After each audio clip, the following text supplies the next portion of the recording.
ضلع کیچ سے منسلک بارڈر پر تیل کے کاروبار پر عائد پابندی کے خلاف سرحدی تجارت سے وابستہ افراد نے تربت میں احتجاجی ریلی نکالی اور شہید فدا احمد چوک پر بھرپور احتجاج کیا۔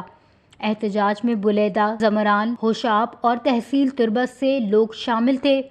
مظاہرے میں بڑی تعداد میں تیل کے کاروبار سے منسلک افراد نے شرکت کی، جو حکومتی پالیسیوں کے باعث روزگار سے محرومی پر سراپا احتجاج تھے۔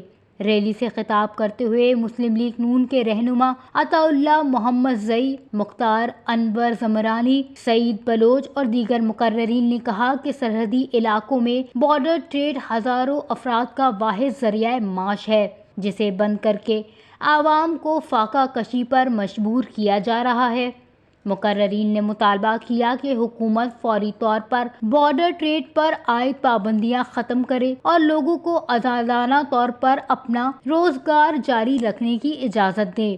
مظاہرین نے حکومت کو خبردار کیا کہ اگر ان کے مطالبات تسلیم نہ کیے گئے تو احتجاج کا دائرہ وسیع کیا جائے گا۔ مقررین نے یہ بھی کہا کہ جب انتظامیہ راستوں کو بند کرتی ہے اور کوئی متبادل روزگار نہیں دیتی تو اس کا مطلب یہ ہوتا ہے کہ حکومت خود اپنے شہریوں کو بے یار و مددگار چھوڑ رہی ہے۔ بے روزگاری صرف پیٹ کی بھوک نہیں لاتی، یہ نوجوانوں کو مایوسی، جرائم اور انتہا پسندی کی طرف بھی دھکیلتی ہے۔